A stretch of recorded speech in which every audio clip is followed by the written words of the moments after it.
आज हम आपके लिए एक खास टॉपिक लेकर के चलेंगे, कॉम्प्रिहेंशन पैसेज, जो कि एक ऐसा दायरा होता है हमारे एग्जाम का जहाँ से एग्जामिनर हमसे हमारी ऑल ओवर इंग्लिश की जानकारी हासिल करना चाहता है।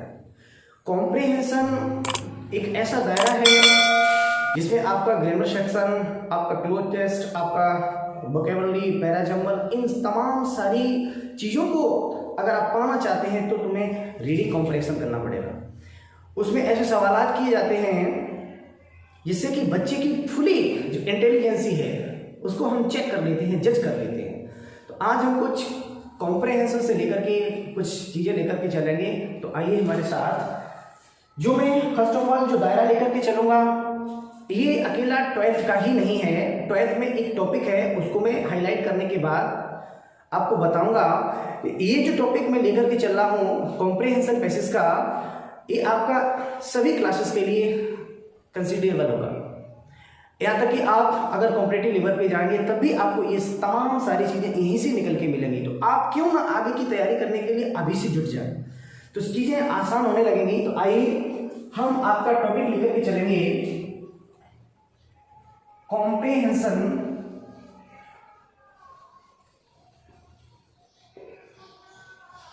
पैसेज।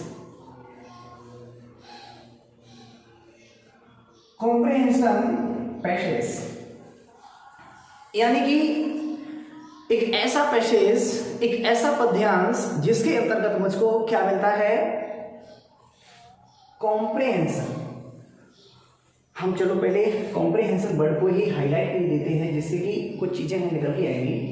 कॉम्प्रिहेंशन वर्ड जो है आपका कॉम्प्रिहेंड से बना है। किससे बना है? कॉम्प्रिहेंड। और कॉम्प्रिहेंड का मतलब होता है to read and understand. To read and understand यानी कि कॉम्प्रिहेंशन पैसेज वो दायरा होता है जिसके अंतर्गत मुझको पढ़ने के साथ साथ, यानी कि इसमें पढ़ने की कला को भी जज किया जाता है, पढ़ने के साथ साथ आपकी अंडरस्टैंडिंग को भी चेक किया जाता है, आपकी इंटेलिजेंसी को भी जज किया जाता है। अर्थात in short we can say comprehension passage वो दायरा होता है जिसमें आपकी अंडरस्टैंडिंग को, यानी कि आपकी समझ को, कॉम्प्रिहेंशन का मतलब क्या होता है? अंडरस्टैंडिंग। आप चाहे तो हिंदी में समझ सकते हैं, इसको समझ भी कहते हैं। एक ऐसा पैसेज जिसके थ्रू क्या जज किया जाता है? आपकी अंडरस्टैंडिंग को जज किया जाता है, आपकी समझ को जज किया जाता है कि आपकी जो इंटेलिजेंसी है कितनी ब्रॉड माइंडेड की है। यही वो दायरा है जिसके अंतर्गत आप जो चाहो स्टूडेंट की आप जानकारी हासिल कर सकते हैं, वो दायरा है। तो ये कॉम्प्रिहेंशन का दायरा आपका चाहे एकेडमिक स्कॉलर्स हो उनके लिए भी हो, कॉम्पिटिटिव लेवल का हो उसके लिए भी हो, ये एग्जाम का सबसे फेवरेट चीज बन चुका है, क्योंकि यही वो प्रक्रिया है जिससे हम बच्चे की असलियत का अंदाजा लगा देंगे। तो कॉम्प्रिहेंड का मतलब है टू रीड एंड अंडरस्टैंड, यानी कि आप इस पैसेज को अच्छे से पढ़िए और इसको अच्छे से समझिए। पढ़ना अलग है, पढ़कर के समझना अलग है, दोनों प्रोसेस अलग है।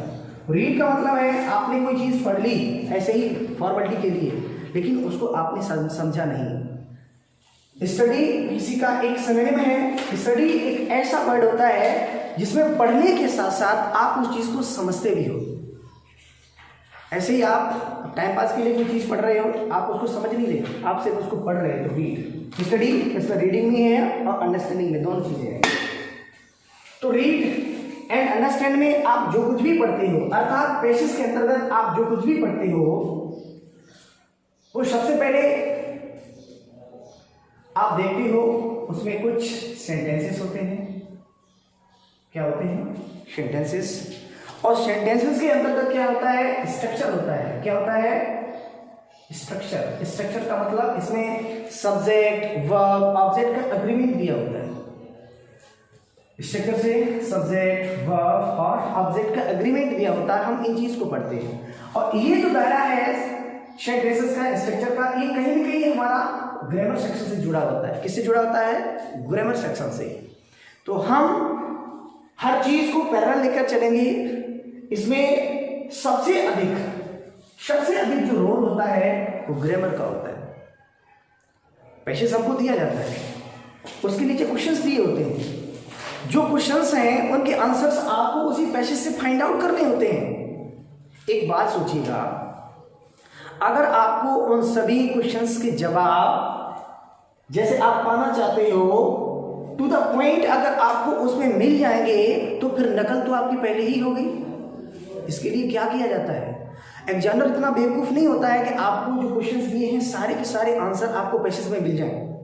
पैसेज को सॉल्व करने के लिए हमको कुछ चीज़ें उस पैसेज से मिल सकती हैं, कुछ क्लू कुछ राज हमको मिल सकता है, लेकिन कहीं ना कहीं कुछ ऐसे भी क्वेश्चंस होते हैं जो हमको खुद बनाने पड़ते हैं। और बनाने की प्रक्रिया कहीं ना कहीं किस पर टिकी होती है, ग्रामर सेक्शन पर टिकी होती है।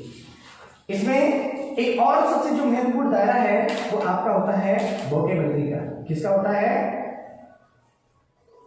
वोकैबुलरी का, अर्थात आपको इसमें से वोकैब से भी क्वेश्चंस पूछे जाते हैं।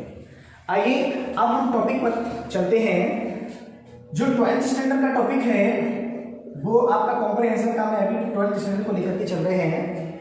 हालांकि जो भी चीज़ें बताई जा रही हैं आपकी सभी क्लास के लिए कंसिडरेबल हैं, सभी के लिए बेनिफिशियल हैं, लेकिन हम खास जो पर्पज लेकर चल रहा हूँ मेरा अभी फिलहाल 12th स्टैंडर्ड है। 12th स्टैंडर्ड में आपके टू टाइप्स की कॉम्प्रिहेंशन पैसेज पूछे जाते हैं। जो फर्स्ट टाइप होता है, जो टाइप फर्स्ट है, उसके अंतर्गत जो कॉम्प्रिहेंशन पैसेज का जो दायरा है उसमें सबसे पहले अंडरस्टैंडिंग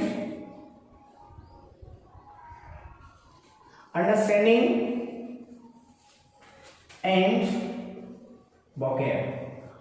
वोकैब से मेरा मतलब है वोकैबुलरी, ये वाला टॉपिक। यानी कि जो आपका टाइप फर्स्ट होगा उसमें जो पैसेज होगा उसका मेन पर्पज आपसे क्वेश्चन पूछने का होगा। उसमें आपकी जांची जाएगी अंडरस्टैंडिंग, आपकी समझ जांची जाएगी और उसमें से आपसे वोकैब से संबंधित क्वेश्चंस पूछे जाएंगे। वोकैब से मेरा मतलब है, हो सकता है आपसे कोई पूछ ले, कोई वन वर्ड सब्स्टिट्यूशन पूछ ले। क्या पूछ ले? वन वर्ड सब्स्टिट्यूशन पूछ ले। हो सकता है आपसे पूछ ले idioms and phrases, idioms and phrases से भी क्वेश्चन पूछ सकता है। हो सकता है आपसे पूछ ले कोई एंटोनिम, हो सकता है पूछ ले कोई आपसे सिनोनिम। यानी कि जो भी प्रक्रिया है वो वोकैब से संबंधित है। तो जो अंडरस्टैंडिंग से जो भी आपसे प्रश्न पूछे जाएंगे उनकी जो क्वेश्चन की नंबर होगी, यानी कि नंबर ऑफ क्वेश्चंस होंगे वो आपके 6 होंगे। और वोकैब से संबंधित जो भी प्रश्न पूछे जाएंगे उनकी नंबर ऑफ क्वेश्चंस कितने होंगे? 3 होंगे। टोटल आपको टाइप फर्स्ट से कितने क्वेश्चंस अटेंड करने हैं? 9 क्वेश्चन अटेंड करने हैं। 6 क्वेश्चंस ऐसे होंगे इसको पढ़ करके पैसेज में छांट करके जितना हो सके उसमें मिल सके तो ठीक है, नहीं तो अपनी तरफ से बनाइएगा। उनके आपको आंसर रिटन वे में देने पड़ेंगे, लिखित रूप में देने पड़ेंगे। और वोकैब से संबंधित पूछेगा तो ये दायरा है। हो सकता है आपको वन वर्ड से सब्स्टिट्यूशन क्वेश्चन पूछे, इडियम्स फ्रेजेस से पूछे, सिनोनिम एंटोनिम से क्वेश्चन पूछे। तो ये दायरा आपका आता है टाइप फर्स्ट का। अब लेकर के चलूंगा टाइप सेकंड का। उसमें क्या है जरा समझते चलिएगा मेरे साथ साथ। जो टाइप सेकंड है उस टाइप सेकंड में केवल आपसे 2 क्वेश्चंस पूछे जाएंगे। कितने पूछे जाएंगे? 2 क्वेश्चंस पूछे जाएंगे। और उस 2 क्वेश्चंस में जो फर्स्ट क्वेश्चन होगा, क्वेश्चन फर्स्ट होगा, उस क्वेश्चन फर्स्ट में आपसे पूछी जाएंगी नोट मेकिंग। क्या पूछी जाएंगी? नोट मेकिंग को ही हम कह सकते हैं हेडिंग, यानी कि शीर्षक, या आप कह सकते हैं टिप्पणी। ये जो आपका क्वेश्चन फर्स्ट होगा वो आपका नोट मेकिंग या हेडिंग से संबंधित होगा। पैसेज को पढ़ेंगे, प्रक्रिया दोनों की एक है। जैसे आपका टाइप फर्स्ट है, जैसे आप टाइप फर्स्ट पढ़ेंगे वैसे टाइप सेकंड पढ़ेंगे। आप पैसेज कैसे पढ़ेंगे, आंसर किस प्रकार के आते हैं, अभी हम आगे आपको बताएंगे। फिलहाल आपको हम 2 टाइप्स की जानकारी दे रहे हैं। जो आपके टाइप 2 में जो फर्स्ट क्वेश्चन होता है नोट मेकिंग का, उसमें आपको हेडिंग बनानी होगी। पूरे पैसेज को पढ़ेंगे, उस पैसेज को पढ़ने के बाद आपके जो मेन फैक्ट्स दिए होते हैं, मेन पॉइंट्स दिए होते हैं, उनकी हम क्या बना लेते हैं? हेडिंग बना लेते हैं या नोट मेकिंग कर लेते हैं। कम से कम 4 होनी चाहिए, अधिकतम आप 6, 7 जितना भी आप कर सकते हैं, वो आपके लिए फायदेमंद रहेगा। जो सेकंड क्वेश्चन, हाँ इसी में थोड़ा और बताऊंगा। नोट मेकिंग के अंतर्गत ही एक छोटी छोटी आपको हेडिंग्स और बनानी पड़ेगी, यानी कि एक बड़ा दायरा, उस बड़े दायरे के अंतर्गत एक छोटा दायरा भी लेकर के चलना होगा। यानी कि हेडिंग के अंतर्गत ही हमको क्या लेकर चलना पड़ेगा, सब हेडिंग। आप ऐसे भी कह सकते हैं इसको, नोट मेकिंग के अंतर्गत ही सब नोट मेकिंग का भी प्रोसेस लेके चलना पड़ेगा। ये वो दायरा है। अब इसमें जो क्वेश्चन 2 है वो हमको सिर्फ और सिर्फ किससे पूछेगा, अब्स्ट्रैक्शन से। अब्स्ट्रैक्शन को ही हम समरी भी कहते हैं। अब्स्ट्रैक्शन को क्या कहते हैं, समरी। यानी कि क्वेश्चन जो सेकंड होगा वो उस पैसेज का शीर्षक पूछेगा, उसका गिस्ट पूछेगा, उसका सार पूछेगा कि आपने इस पैसेज को थ्रोली पढ़ा है, उसमें पूरा उस पैसेज का मतलब क्या है, उसका गिस्ट क्या है, सार क्या है, वो आपको अपनी भाषा में इंग्लिश में लिखना होगा। तो इस प्रकार से आपके ये दो क्वेश्चंस टाइप 2 से संबंधित हैं। टाइप फर्स्ट और टाइप 2 12th स्टैंडर्ड में ऑल ओवर 15 नंबर को कवर करता है। कितने को करता है, 15 नंबर को। तो अब आगे हम कहानी लेकर के चलते हैं कि इसमें प्रश्न किस प्रकार से पूछे जाते हैं, आप प्रश्नों को कैसे अटेंड करेंगे, हम ये 2 टाइप्स लेकर के चलेंगे आगे। तो आइएगा,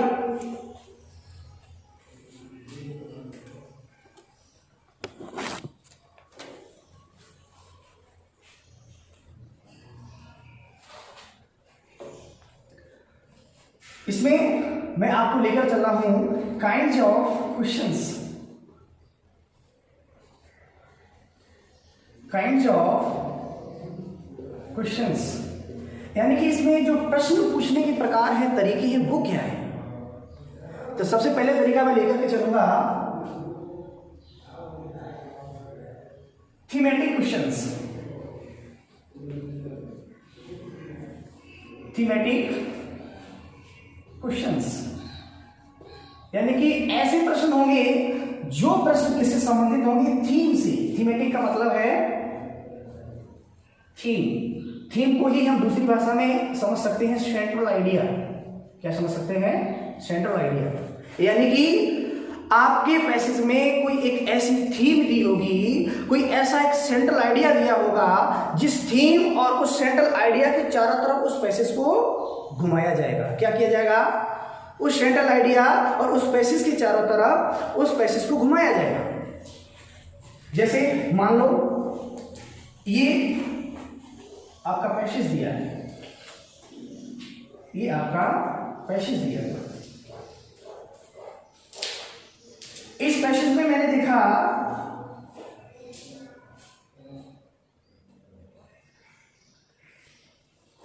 ये आपका पैसेज दिया हुआ है, तो जो थीम होगी या जो सेंट्रल आइडिया होगा, कहीं ना कहीं हो सकता है आपको फर्स्ट लाइन में ही मिल जाए, हो सकता है वो आपको सेंट्रल आइडिया या थीम वो सेकंड में मिल जाए, हो सकता है आपको वो थर्ड लाइन में मिल जाए। यानी कि जहां तक कोशिश होती है थीमेटिक पैसेज के अंतर्गत, जो भी थीमेटिक क्वेश्चन आपसे पूछा जाता है, या तो फर्स्ट लाइन में या सेकंड लाइन में, अधिकतम थर्ड लाइन में एक थीम आपको पता चल जाती है, एक सेंट्रल आइडिया आपको पता चल जाता है।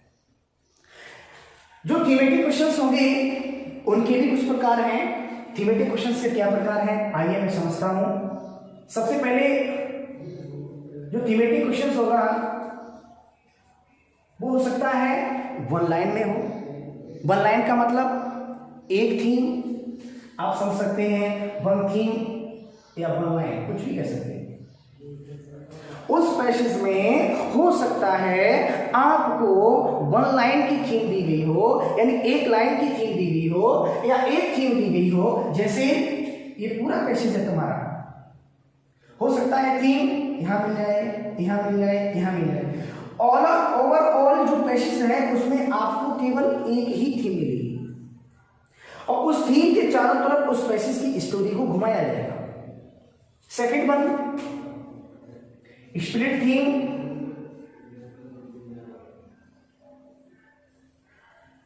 स्प्लिट थीम, स्प्लिट का मतलब होता है बिखरी हुई, इधर उधर। जैसे आपका ये मैसेज है, आपके उस पैसेज की कुछ थीम तो आपको फर्स्ट में मिल गई या सेकंड में या थर्ड लाइन में मिल गई, हो सकता है कुछ थीम के बारे में यहाँ दिया हो सकता है कुछ थीम के बारे में यहाँ दिया हो, यानी कि थीम बिखरी हुई हो। ये एग्जामिनर हमसे ऐसी थीम यानी कि पैसेज का पैटर्न इसलिए डेडिकेट करके देता है हमको, थीम को एक लाइन में न देकर के बिखरी लाइन में दे देता है। वो ऐसा इसलिए करता है क्योंकि कुछ ऐसे स्टूडेंट्स होते हैं वो पैसेज को पूरा नहीं पढ़ते हैं, उनको पढ़ने में आलस आता है। क्या आता है? आलस आता है। इसलिए एग्जामिनर जानता है स्टूडेंट पूरा पैसेज अगर नहीं पढ़ेगा तो जो भी प्रश्न पूछे जाएंगे उसके आंसर सही और सटीक नहीं दे पाएगा। इसलिए कभी कभी एग्जामिनर आपको स्प्लिट थीम भी दे देता है। एक और भी थीम होती है जिसको हम कहते हैं इम्प्लाइड थीम। क्या कहते हैं? Implied theme. बेटा ये जो दायरा में लेकर के चल रहा हूं ये ऐसा नहीं है केवल एक ही क्लास से संबंधित हो, ये ऑल ओवर क्लासेस जितनी भी आपकी सभी से संबंधित करेगा, यहाँ तक कि आपकी कॉम्पिटिशन लेवल को भी फाइट करेगा। ये हम एक ही दायरा लेकर के इसमें नहीं लेके चल रहे हैं कि केवल और केवल 12th स्टैंडर्ड का ही हो। इसके साथ साथ में जो भी आपके लोअर क्लासेस हैं, आपकी कॉम्पिटिशन क्लासेस हैं, उन तमाम जहाँ पर भी आप एग्जाम्स को फाइट करेंगे ये पैसेज आएंगे, किस प्रकार के प्रश्न होंगे, किस प्रकार से आंसर भी करना है, इन तमाम सारी जानकारी को हम आपके साथ शेयर कर रहे हैं, तो इनको अच्छे से समझें। इम्प्लाइड थीम क्या होती है? एक ऐसा पैसेज जिसके अंतर्गत ना तो आपको वन थीम मिलेगी, ना तो आपको स्प्लिट थीम मिलेगी, ना तो आपको इन दोनों में कोई भी थीम नहीं मिलेगी। केवल और केवल कैसी थीम होगी? वो इम्प्लाइड थीम। अब इसको समझ लो, इम्प्लाइड थीम क्या होती है? इम्प्लाइड थीम एक ऐसी थीम होती है, हम पैसेज को पढ़ेंगे लेकिन उसका टू द पॉइंट किसी एक वर्ड पर, एक थीम पर चारों तरफ घूमेगा नहीं। इम्प्लाइड थीम ऐसी थीम होगी जो उसका थीम है बिखरा हुआ नहीं मिलेगा आपको। इम्प्लाइड का ही मतलब होता है भावार्थ। इम्प्लाइड का मतलब क्या होता है? भावार्थ। उसके भाव को पढ़कर के मुझे अर्थ खुद निकालना पड़ेगा, मुझे अपनी खुद इंटेलिजेंस की अकॉर्डिंग थीम बनानी पड़ेगी। इसमें आपको थीम नहीं मिलेगी, आपको थीम बनानी पड़ेगी। जैसे आपने मैं एक एग्जांपल देना चाहूंगा, जैसे आपने एक मूवी देखी होगी बागवान। उस बागवान में क्या होता है, जब मूवी का एंडिंग टाइम आता है तो उसमें अमिताभ बच्चन जी अपनी बुक पब्लिश करने के लिए एक स्पीच को डिलीवर करते हैं और उस स्पीच में किसी बाग की, किसी बागवान की कहानी को थोड़ा रिप्रेजेंट करते हैं। तो उसमें कहीं न कहीं जो वो कहानी डिलीवर कर रहे होते हैं, जो स्पीच डिलीवर कर रहे होते हैं, उसका जो मेन पर्पज है वो कहीं न कहीं, उसका जो भाव है कहीं न कहीं उनके परिवार से संबंधित है, परिवार के किसी खास मेंबर से संबंध है। हो सकता है वो हमारे माँ बाप हो सकता है वो हमारे भाई हों, कोई भी हो सकते हैं। तो उस पैसेज में यानी कि इम्प्लाइड थीम वाले पैसेज के अंतर्गत किसी भी एक स्टॉक पर आपको नहीं घुमाया जाएगा, बल्कि उस पैसेज पढ़ करके आपको उस पैसेज की जो थीम है खुद बनानी पड़ेगी, समझनी पड़ेगी। इम्प्लाइड का मतलब होता है भावार्थ, आप कहें तो सन्निहित, छिपी होना। इम्प्लाइड का मतलब छिपा होना, यानी कि इसमें थीम छिपी होती है, आपको खुद उसको निकालना पड़ेगा। ऐसे भी आपसे जो थीमेटिक क्वेश्चंस होते हैं इस प्रकार के पैसेज तैयार करके देता है। थीमेटिक क्वेश्चंस जो भी हैं, इन 3 टाइप के आपको पैसेज का मुकाबला करना पड़ेगा। आई होप समझ गए होंगे कि थीमेटिक क्वेश्चंस में जो प्रश्न पूछने के तरीके होते हैं, जो पैसेज आने के तरीके होते हैं, वो ये होते हैं। चलिए एक अगला तरीका लेके चलता हूं।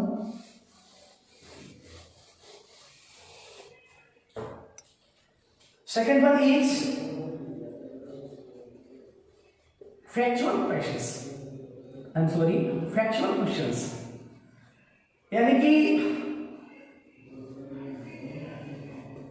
ऐसे क्वेश्चंस जो रिलेटेड होते हैं किससे? फैक्ट से। किससे रिलेटेड होते हैं? फैक्ट से। फैक्ट से मेरा अर्थ है तथ्यों से संबंधित।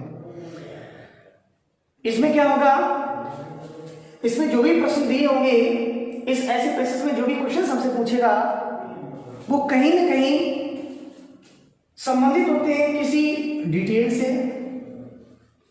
किसी एग्जाम्पल से,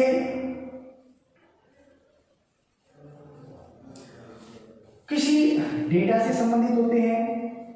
अब आप नहीं समझ पाएंगे डिटेल, एग्जाम्पल, डेटा ये क्या है।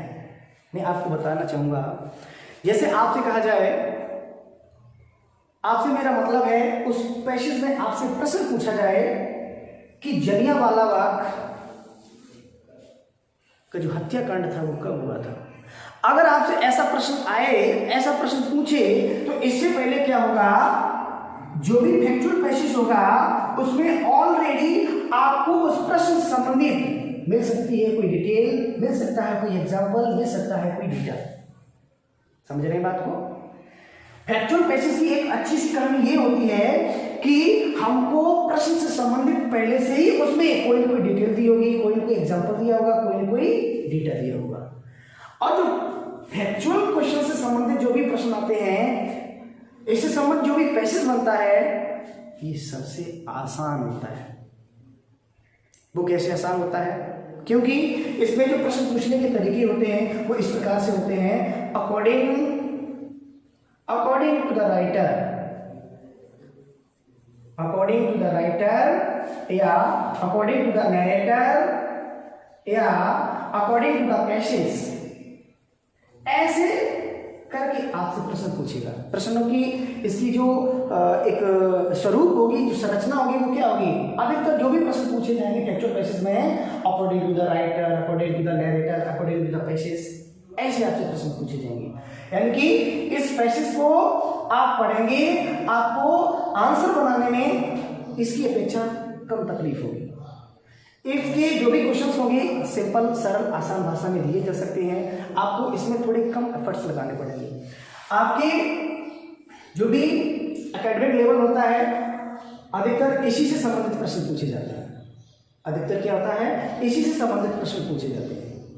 तो ये दायरा जो मैं आपको बताते चल रहा हूँ, आपको हो सकता है थोड़ा टफ लगे, क्योंकि इससे पहले हमने जो भी प्रश्नों को सॉल्व करने का जो सिलसिला सीखा था, तो शायद वो तरीका मैं आपके साथ कुछ शेयर करूंगा, ऐसा ही कुछ होगा। आप इस चीज़ को समझ चुके होंगे। फैक्चुअल पैसेज में जो भी प्रश्न पूछे जाएंगे वो कहेंगे according to the writer, according to the narrator, according to the passage, ऐसे करके प्रश्न पूछेगा। ऐसे आंसर बनाने के लिए ऑलरेडी उसमें अच्छे से डिटेल कुछ दी होगी, कुछ एग्जाम्पल दिए होंगे, कुछ डेटा दिए होंगे, डेटा दिया होगा। डेटा जो है ऑलरेडी अपने आप में एक किलो नंबर का है, इसका जो सिंगुलर होगा वो डेटम होगा। ठीक, ये एक लैटिन वर्ड है। मैं आपको बताऊं, आपको पैसेज सॉल्व करने की जो आदत है वो क्या थी। जैसे मैंने पैसेज को देखा, मेरे सामने पैसेज आया, मैंने कहा अरे क्वेश्चन कौन सा है। क्वेश्चन आने के पहले क्वेश्चन को मैं देखता हूँ।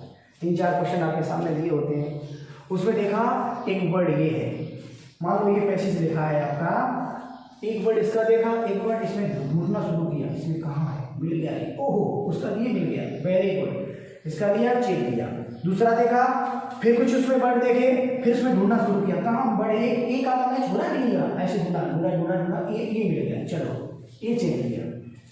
इस प्रकार से आप प्रश्न अटेंड करते हो। और तो और देखो, कुछ और भी खतरनाक यांत्रिक होते हैं, तांत्रिक होते हैं, उनका प्रोसेस क्या है क्वेश्चन सॉल्व करने का।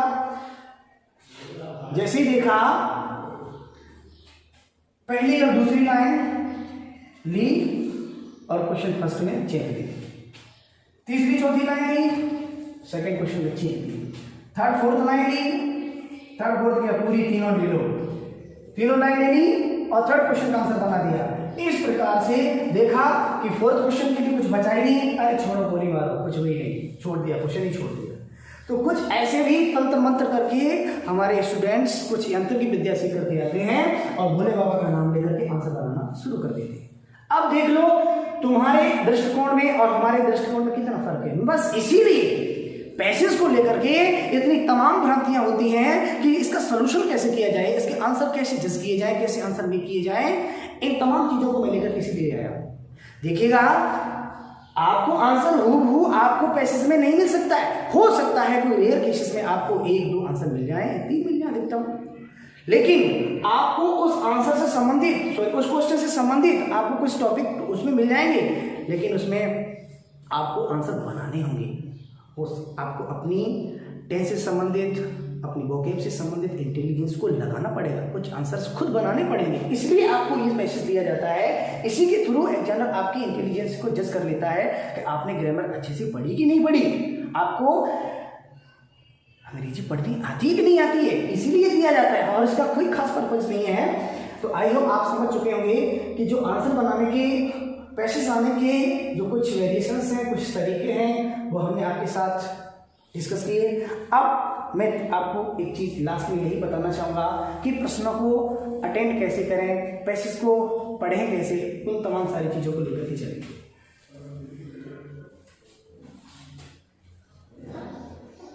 बेटा कॉम्प्रिहेंसिव पैसेज एक ऐसा दायरा होता है, अगर आपने सही तरीके से पैसेज को पढ़ लिया, अगर ग्रामर की सारे नॉर्म्स एंड कंडीशंस को अप्लाई कर लिया, तो एक ऐसा दायरा होता है इसके नंबर कभी कटते नहीं हैं। यही एक वो दायरा होता है जो आपको 100% नंबर देने की कोशिश करता है। Everything is depend on your wisdom, हर चीज आपकी बुद्धिमत्ता पर डिपेंड करती है। आप उस पैसेज के साथ कैसा खिलवाड़ करते हैं, आप उसके साथ कैसे बिहेव करते हैं, डिपेंड आपके ऊपर करता है। आप तंत्र मंत्र की विद्या लगा करके अगर प्रश्न को सॉल्व करोगे तो आपके नंबर तो आएंगे, लेकिन डिजायरेबल नंबर जो आने चाहिए आप वो नहीं हासिल कर पाएंगे। इस प्रकार से मैं आपको बताऊंगा how to make answers, how to make answers, यानी कि प्रश्नों को कैसे बनाया जाए, हम आंसर को कैसे लिखें, आंसर ढूंढें कैसे। आइए इस पर खास चर्चा लेकर के चलते हैं। सबसे पहले आपको पैसेज में क्वेश्चंस मिलेंगे, जो भी हैं, जितने भी संख्या है प्रश्न की, 1 2 3 4 whatever the number of questions are mentioned in that passage. सबसे पहले मुझे क्वेश्चन पढ़ना है। क्या पढ़ना है? क्वेश्चन। सबसे पहले read the questions, read the questions firstly.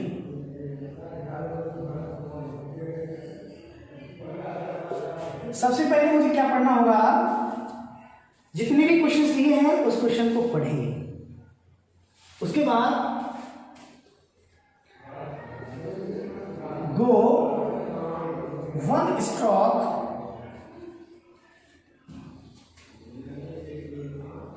Reading, यानी कि 1 गो स्ट्रोक रीडिंग का मतलब है आप उस पैसेज को, ये आपका हमने क्वेश्चन बना दिए हैं, इधर मैं आपको पैसेज बना देता हूँ थोड़ा समझने के लिए, तो उसमें नहीं दिख रहा हो, चलो उसी को सॉल्व कर देता हूँ।